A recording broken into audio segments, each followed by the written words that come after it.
que la idea de la neurosis planteada como pregunta en la enseñanza de Lacan responde sobre todo a la necesidad de plantear las estructuras clínicas como principios dialécticos, no como cuadros, clasificatorios, no como una suma de indicadores, es decir, si el sujeto tiene tal síntoma y tal síntoma y tal síntoma, por ejemplo, es decir, síntomas conversivos, somáticos y qué sé yo, bueno, sería un sujeto histérico, o si tiene compulsiones, rituales, sería un obsesivo.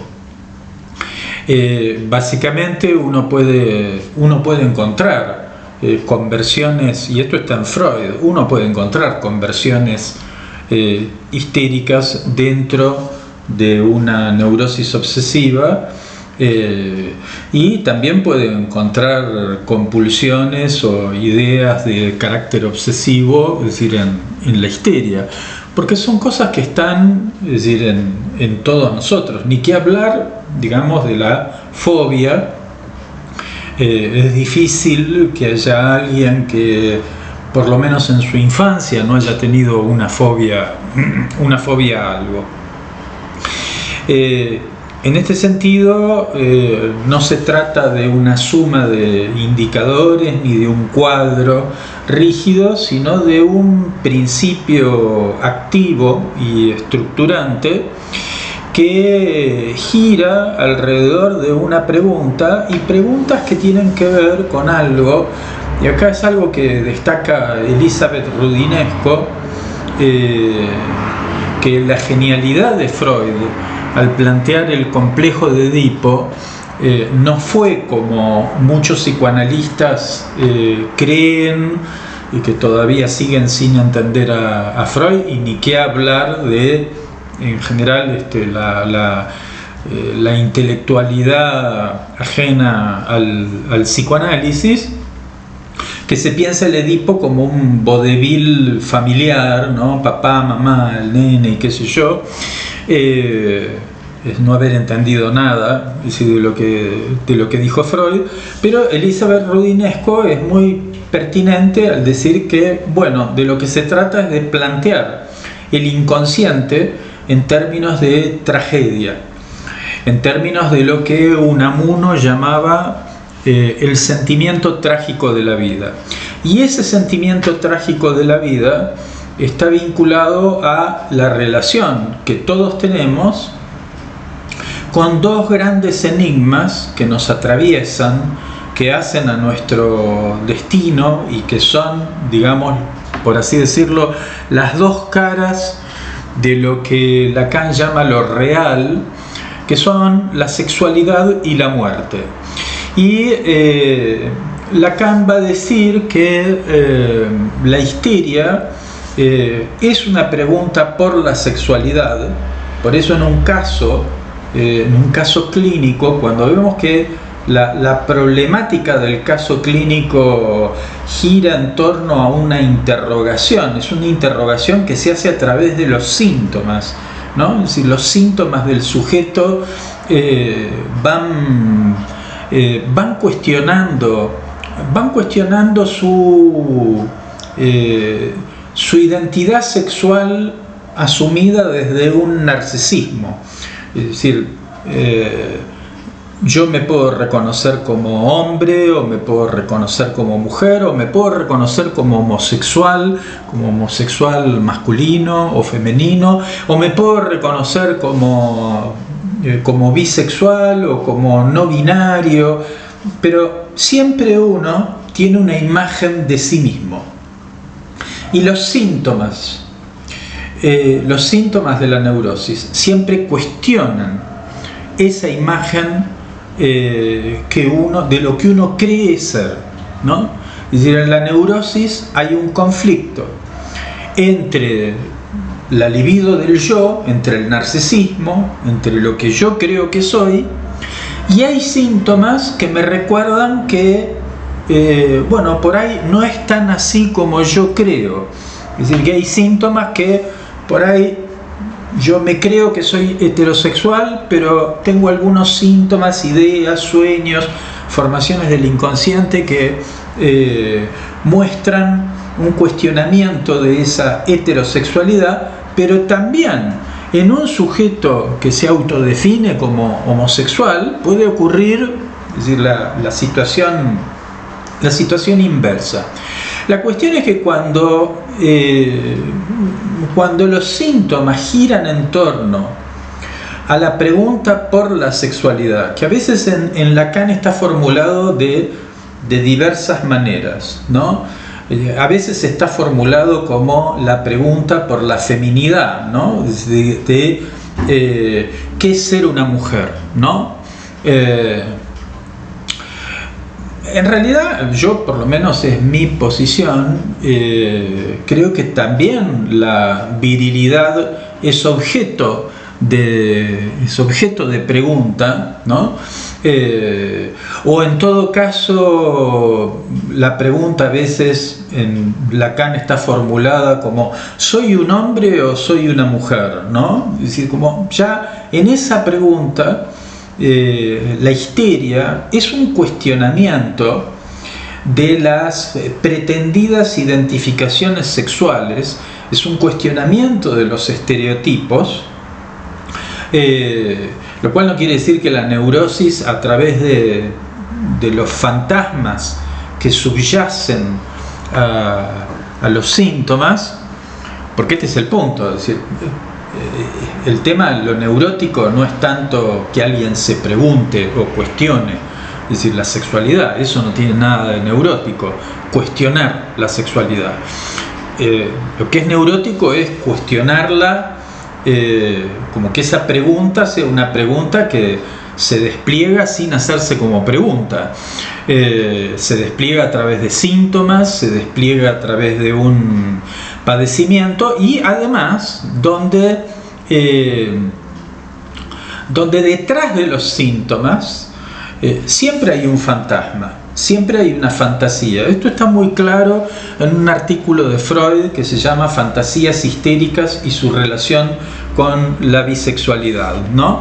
Y donde en un ataque histérico el sujeto o la sujeto, en ese ataque histérico se reproduce un fantasma de violación, y donde en ese fantasma el sujeto está en los dos lugares, ¿no? Es decir, bueno, ¿quién soy? ¿Soy el victimario? ¿Soy la víctima? ¿Soy el violador? ¿Soy el objeto a ser violado? Pero en todo caso, ese fantasma es una respuesta a la pregunta. Los fantasmas, las fantasías, son el modo en que cada uno, de última son invenciones, son ficciones, que cada uno ha hecho sobre ese enigma, en este caso de la sexualidad. Se da una respuesta. Podría ser una respuesta de un fantasma histérico de seducción, de decir, bien, ser mujer es ser un objeto destinado a ser violado, maltratado, abusado, degradado, violentado, así de alguna manera. Un fantasma,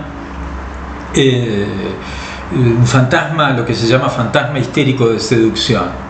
Entonces es respuesta. Ahora, que alguien invente frente al enigma en sí tampoco sería algo neurótico, porque frente a lo imposible no tenemos otra cosa que inventar poéticamente. De ahí que Freud tenía un artículo sobre el poeta y el fantasear, ¿no? Es decir, a través de la fantasía, del arte, y hay una relación muy importante entre arte e histeria. Pero obviamente no es lo mismo la histeria, es decir, que el arte.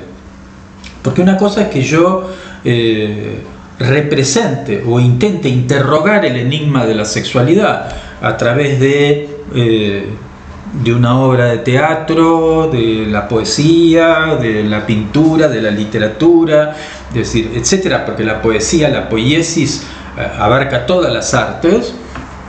Y otra cosa es que uno lo padezca así como un automatismo, es decir, del cuerpo, o en situaciones donde uno vivencia situaciones de maltrato y que se reproducen, y que uno va cayendo en esas situaciones de maltrato o de abuso, ¿no?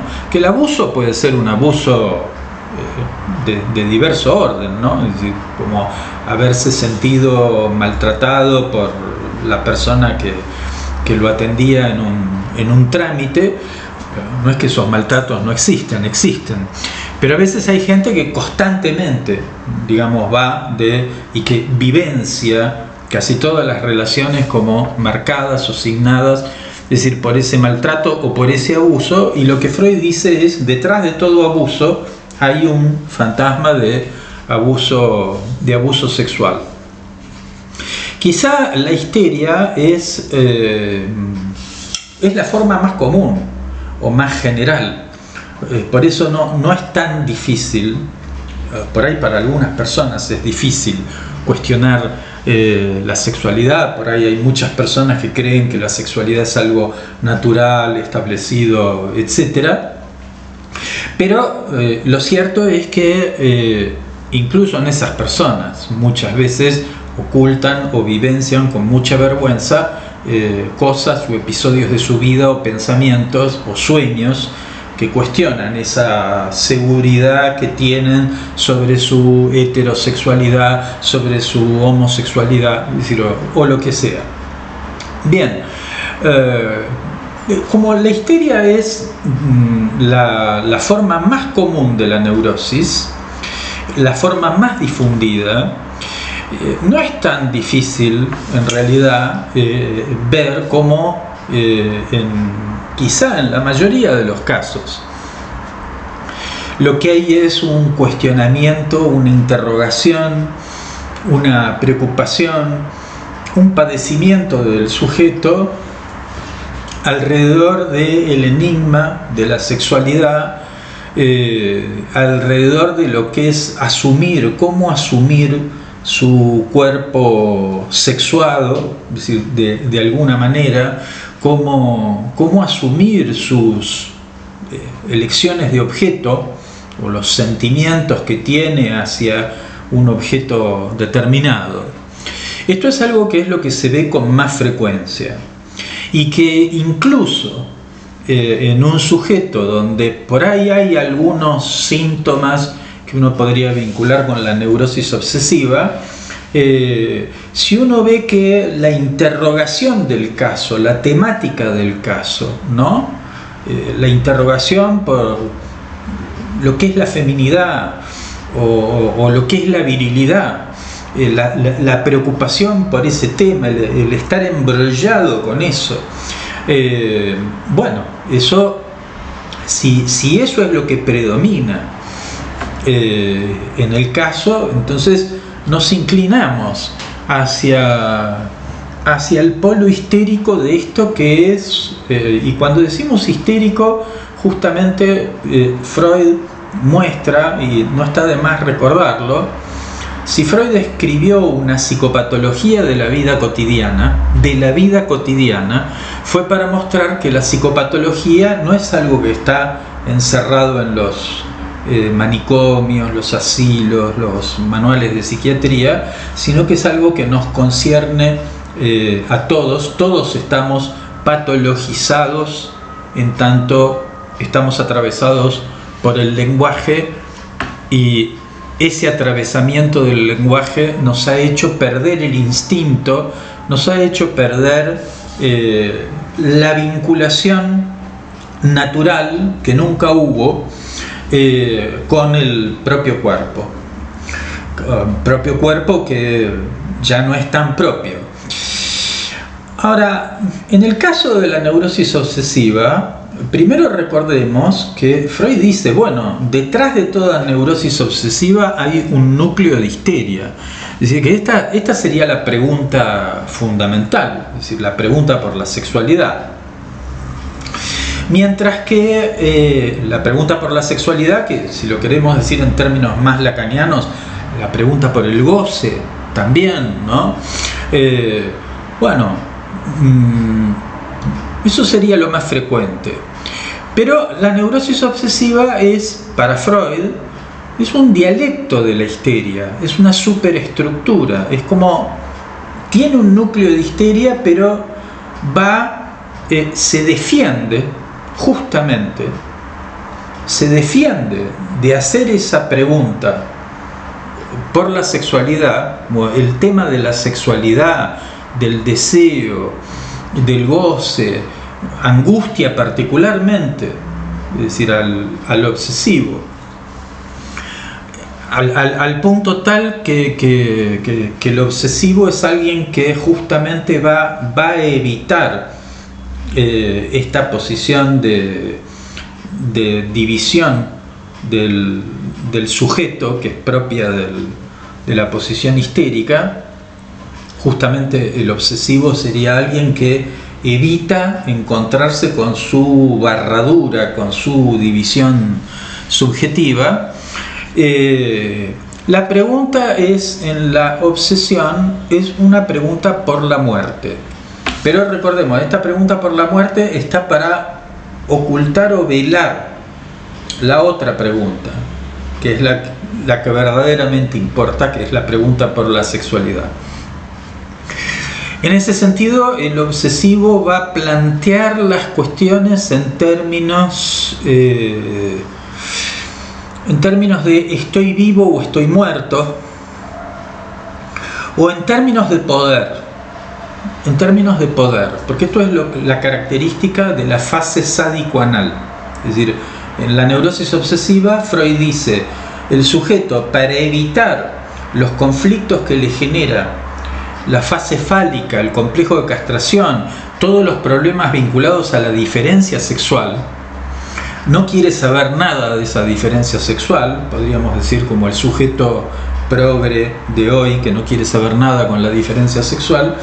Entonces regresa a la fase sádico-anal y desde la fase sádico-anal todo es planteado no en términos de hombre-mujer, que son dos términos enigmáticos, porque no sabemos lo que es un hombre ni sabemos lo que es una mujer, o menos todavía, sino en términos de activo-pasivo, dominante-dominado,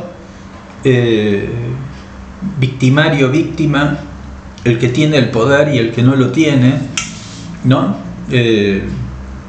Esto es propio de la fase sádico-anal. Sádico acá no tiene que ver tanto con la perversión del sadismo, sino con el hecho del dominio, el control. Otro día, en otro video, dedicamos a la fase anal.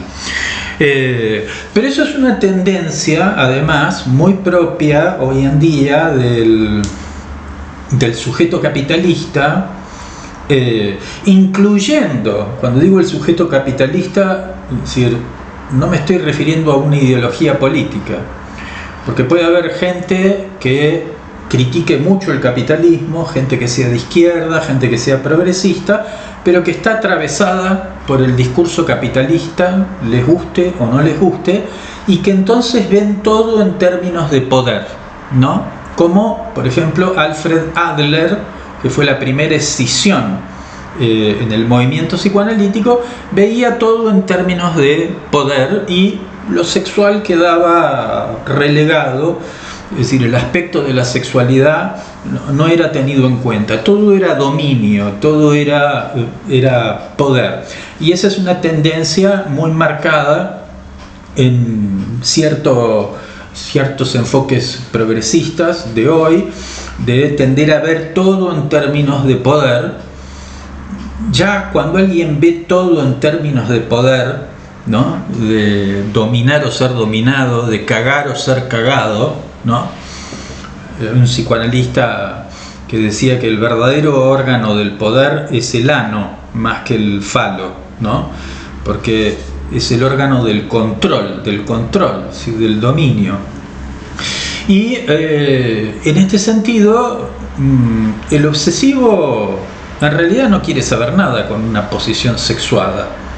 El obsesivo quiere ser dominante, no quiere ser hombre, tampoco quiere ser mujer, no quiere ser nada. Quiere ser alguien que tiene el control. Que tenga el control no quiere decir que necesariamente el obsesivo quiera ocupar la posición del amo o del que manda. Se puede ser obsesivo y ocupar la posición del esclavo, del que obedece, del que es mandado, del que sigue las reglas justamente, ¿no? Del que no tiene que tomar ninguna decisión, del que no tiene que decidir nada, pero tiene todo bajo control, porque en las decisiones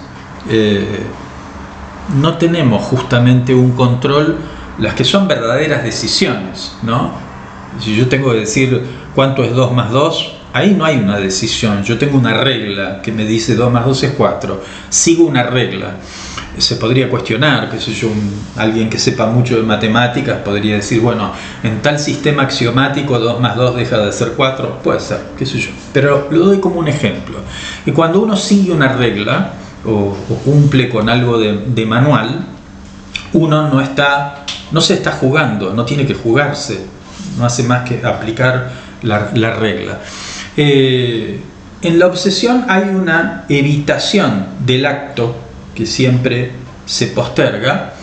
Todo está planteado en términos de poder y de control, de retención, y este es un término muy vinculado a la fase anal, de retención. El obsesivo retiene el signo de su deseo, retiene eso, retiene su división subjetiva, trata de mantenerse en una posición controlada, y justamente por eso mismo, y aquí viene la pregunta sería, ¿estoy vivo o estoy muerto? Ahora, esta pregunta no es tan fácil porque es común que alguien se plantee sobre su sexualidad. Incluso si alguien es heterosexual, uno puede preguntarse, aunque no cuestione su heterosexualidad, pero puede cuestionarse, bueno, ¿qué tal hombre soy? ¿O soy verdaderamente mujer? ¿Qué tan mujer soy? ¿O qué sé yo? ¿O qué quiere decir esto? Pero acá uno diría, ¿cómo alguien puede dudar de si está vivo o está muerto? ¿No? ¿Cómo alguien puede dudar? ¿No? Ya incluso si dudas, ya estás vivo, ¿no? Es decir, si hablas, si pensás, estás vivo. ¿Qué quiere decir esto de preguntarse si uno está vivo o si uno está muerto? Hay que tomarlo en un sentido más metafórico. Yo estoy simplificando, podríamos decir muchas más cosas de la histeria y de la neurosis obsesiva, pero básicamente el obsesivo se pregunta si estoy vivo o si estoy muerto. ¿Por qué? Porque nada lo calienta. Este es el punto. Porque quien está vivo se calienta, y el muerto, nadie sabe lo que le pasa a los muertos, pero suponemos que el muerto no desea nada, no se calienta, es decir, por nada, que el muerto está imperturbable, el muerto no está dividido, ¿sí? Dividido, un sujeto dividido es ese sujeto que se le van los ojos atrás de la chica, eso es una división, y se le van los ojos aunque no quiera, ¿no? Puede ser, se le van los ojos a la chica detrás del muchacho, es decir, aunque no quiera, o le pasan cosas en su cuerpo, ¿no? Ante ese objeto, ante esa persona, de repente siente cosas, ¿no? Es decir, por ahí la persona no me cae simpática, pero produce cosas en mi cuerpo que contradicen esa percepción narcisista. Bueno, lo obsesivo es como, no me pasa nada, no me pasa nada, no me caliento, es como que mira las cosas desde afuera, desde una mirada. Después vincular también la neurosis obsesiva con lo escópico, con la pulsión con la pulsión escópica, con el ver. Eso sería más complejo, lo dejamos para otra vez, pero es esta idea de que hay muchos modos. No necesariamente tampoco el obsesivo es alguien que tiene que tener una imagen de alguien rígido, no sé, formal, de traje, saco y corbata, o qué sé yo. Puede tener muchos folclores distintos, por eso son dialécticos los síntomas de la histeria y de la neurosis obsesiva, y por eso Lacan lo formula de un modo muy escueto como una pregunta por la sexualidad y una pregunta por la muerte. Y en esa pregunta por la muerte es el sujeto que siente que nada lo calienta, que nada lo toca verdaderamente, que siente a veces, y estas son metáforas que uno ha encontrado, a veces siente que vive como adentro de una especie de papamóvil. ¿Se acuerdan el papamóvil ese del blindado, ¿no? O que vive adentro de un frasco o de una cápsula. Bueno, hay montones de metáforas, pero que aparecen, ¿no? Y donde ahí tenemos otro aspecto de la neurosis obsesiva, que es el aislamiento, que el sujeto está aislado de las cosas, vive, le pasan cosas, no es que no tiene relación con otros, que puede tener sexo, puede vivir la vida, llevar una vida, digamos, no sé qué sería una vida normal, no existe eso, pero bueno, lleva una vida, pero todo le pasa, todo le resbala, nada lo toca verdaderamente, nada lo divide, y en ese no calentarse, en ese no sentirse tocado por nada, es como si la vida le pasase por al lado y no lo tocase. Acá hay que tener cuidado, porque el sujeto histérico también puede pensar, puede ser alguien que siente que la vida está en otra parte, ¿no? Que la vida que él tiene, el sujeto histérico puede sentir que la vida que él tiene es una vida en menos, y que las otras personas tienen una verdadera vida, y entonces es bien histérico sentirse insatisfecho con lo que uno está viviendo y sentir que la diversión, la joda, la vida, el goce está, es decir, en otra parte, y entonces uno está deseando eso. Uy, cómo me gustaría. El obsesivo más bien no se calienta por nada, no manifiesta, es decir, esa insatisfacción que manifiesta el sujeto histérico, y por eso el sujeto histérico quizá es más permeable, es decir, al análisis, a cuestionarse. El sujeto obsesivo está como más atornillado, es decir, a esa pregunta, a esa cuestión de estoy vivo, estoy muerto. Muerto es muerto para el deseo, ¿no? Y muerto para el deseo, muerto para el entusiasmo, y esto también mata el entusiasmo del otro, porque es como alguien que te dice, bueno, me da igual, todo me da igual ir al cine como no ir al cine, me da igual tal película o tal otra. No es como el histérico que dice, bueno, yo estoy acá en la fiesta, pero ahora querría estar en la otra fiesta, que no es la que estoy acá, y me siento insatisfecho y qué sé yo. El obsesivo sería más bien, me da lo mismo esta fiesta que la otra fiesta, es decir, no me interesan, no me mueve un pelo, no se me mueve un pelo, ¿no? Eso es la división subjetiva, que se te mueva un pelo. A veces se mueven otras cosas que el pelo, ¿no? Pero doy ese ejemplo. bueno, nada me pone la piel de gallina, nada me eriza. Bien, pasa por otro lado. De ahí que la cuestión de ¿qué es estar vivo? Esta sería la pregunta. ¿Qué es estar vivo? ¿Estoy vivo o estoy muerto? ¿No? Esta sería la posición del obsesivo y esta sería una posible elaboración lacaniana de la neurosis.